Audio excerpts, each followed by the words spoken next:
pour ceux qui ne nous connaissent pas, Curieux, c'est la structure en fait, du groupe Alixio qui explore les nouvelles façons d'apprendre, de communiquer et de transformer les pratiques, notamment grâce aux sciences humaines et aux technologies.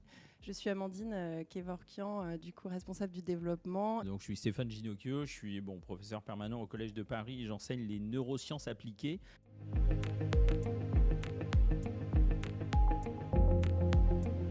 Je vais vous demander, vous, ici, tous connectés, essayez de compter les points noirs.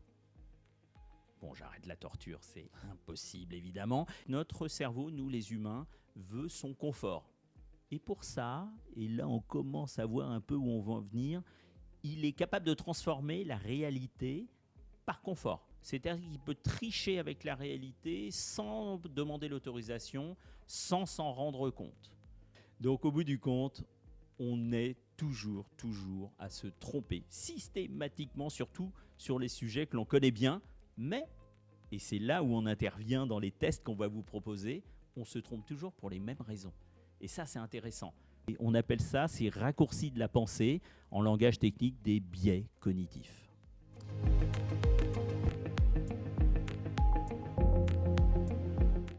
On a deux systèmes. On a un système lent, qui est analytique, conscient, logique, superbe, mais qui demande de l'effort. Donc ce système lent, finalement, notre cerveau est ainsi conçu qu'on ne l'utilise que 5% de la journée. Et 95%, c'est le système rapide, qui lui est instinctif, inconscient, sans effort, superbe, mais stéréotypé. Et s'il est inconscient et stéréotypé, on tombe dans des pièges de la pensée, ce qui veut dire que nos biais cognitifs, quelquefois, nous emmènent à des conclusions contre-productives en entreprise. Je vous donne un exemple, l'effet autruche. Le cerveau humain évalue l'opportunité d'obtenir des informations selon la valeur, la valence, et la connaissance n'est pas toujours préférée. Qu'est-ce que je peux en déduire? Et c'est là où les neurosciences s'appliquent au management, et on va voir comment on arrive à vous donner des outils. C'est que ça peut donner le refus de faire face aux alertes et aux feedbacks critiques. Et là, effectivement, c'est des problèmes de management que vous reconnaissez facilement.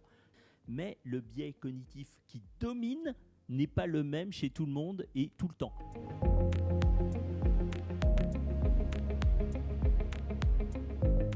Donc, si je résume, la performance en entreprise, ça dépend des potentiels, ça vient du potentiel, les fameuses ressources humaines, mais il y a des interférences et on pourrait considérer à ce point que les biais cognitifs sont des interférences. Il va falloir, si on veut transformer les interférences en ressources stratégiques, faire en sorte que ces interférences soient prévisibles.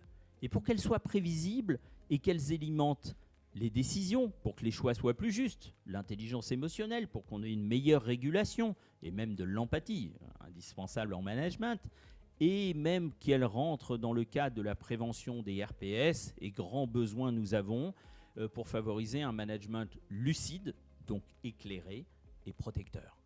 Eh bien, il va falloir connaître le biais cognitif dominant, BCD.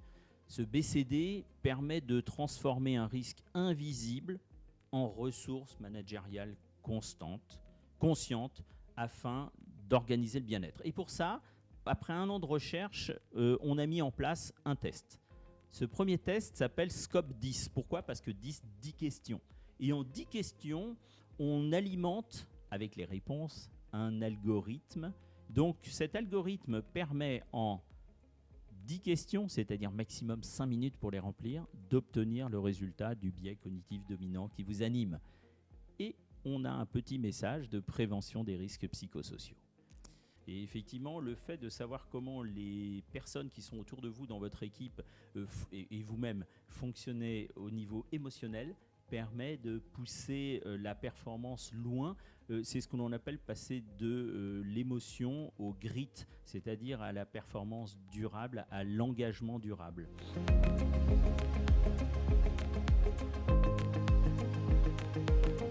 Pour aller plus loin pour les RH et le management, on a j'ai développé un nouveau modèle avec un algorithme plus complexe. On gère les interactions entre les gens avec les biais cognitifs dominants de leadership, par exemple. Mais pour le top management, ça permet de connaître les profils cognitifs et de sécuriser la stratégie. Pour les RH, ça permet d'avoir la politique des talents et la prévention qui sont alimentés par ce tableau de bord. Et pour les managers de proximité, tout simplement des outils de la vie pratique. Donc finalement, la cartographie des biais cognitifs dominants permet d'articuler performance et prévention, stratégie et care management.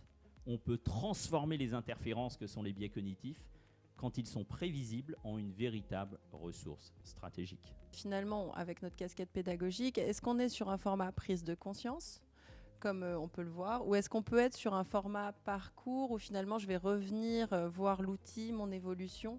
Comment tu l'as pensé? Quand les gens lisent le résultat SCOP, automatiquement, ils commencent déjà à évoluer puisqu'ils tiennent compte de ce qu'ils viennent lire. Donc le cerveau étant en perpétuelle évolution, refaisons le test SCOP 10 juste après une formation, par exemple. Refaisons-le à partir du moment où déjà on a commencé à avoir le premier résultat et on va voir l'évolution. Et c'est un outil de départ pour votre science à vous et ça permet aux gens d'avoir un suivi après et de les lâcher tranquillement dans le suivi. Ou ça peut être, si vous n'êtes pas formateur, vous êtes RH, etc., de dire, voilà, moi je veux bien l'avoir brut et il suffit, ou brut plus de l'accompagnement, coaching, formation.